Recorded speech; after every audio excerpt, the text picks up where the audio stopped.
Hello everyone, welcome to today's racing news, and there's been plenty of it regarding the Everest. We've been talking about this mare Invincible Star during the week. Well, it's now been announced that she's got a slot into the Everest coming up on October 13. GPI Racing with Greg Ingham Racing there have done an arrangement with Gai Waterhouse and Adrian Bott that Invincible Star will run in their slot. This was the 10-length win, a trial win at Kensington at Randwick recently.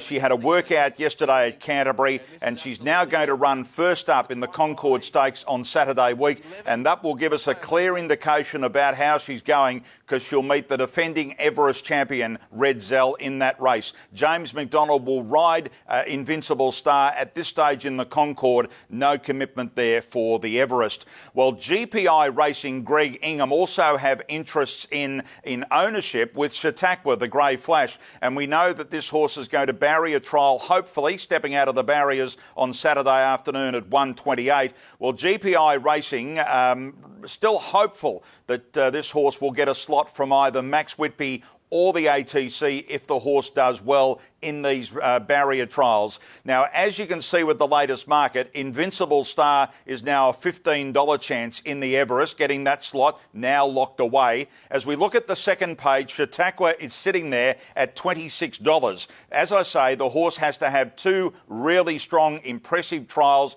jumping out of the barriers, so the stewards will tick off. The ATC are saying that they're going to monitor a lot of horses over the next little while in regard to their slot, and so too is Max Whitby. Could the Grey Flash get a run? He has to step out of the barriers, though, first thing on Saturday.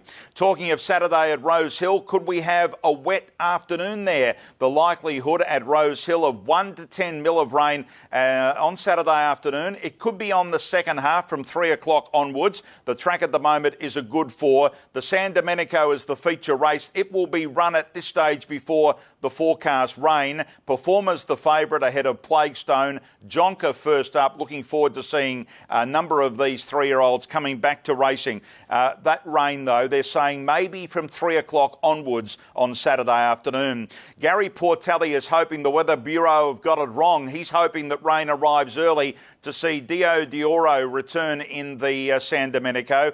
It won 3 successive races back in June. This is one of these on rain-affected tracks. Barrier 9, not ideal on Saturday. The horse will get back a little bit. Gary Portelli just hoping the rain arrives earlier. Also for the chances of ex-Celtic in its race at Rose Hill on Saturday. And another one of Gary Portelli's that he's certainly looking forward to seeing back is Single Bullet. The horse has been gelded and the 2 trials have been most impressive. So that's the news there from Gary Portelli. Some other general news, starting with Super Cash. This is the mare that ran so well in the Tats Tiara and the Stradbroke back in the Brisbane Winter Carnival. It had some minor surgery after the runs in Brisbane. Andrew Noblet, the trainer, has told me the horse at this stage will return to his stables on Saturday, and at this moment they're looking towards running first up in the Winterbottom in Perth in November, late November. So that's the plan for Super Cash. She's such an honest mare. And finally, some other general racing news for you. Redkirk Warrior, who disappointed in a couple of runs in England, is coming out of quarantine in Victoria on the weekend. Will be targeted towards the Darley Classic during the Melbourne Cup week at Flemington. Bonneville for Andrew Forsman and Murray Baker, barrier trialled successfully in New Zealand yesterday, will run first up in the Dato Tan Chin Nam. And you can check out lots of other social media news. We'll be adding some extra stuff right through the day on those pages. For the meantime, though, that is the day's racing news.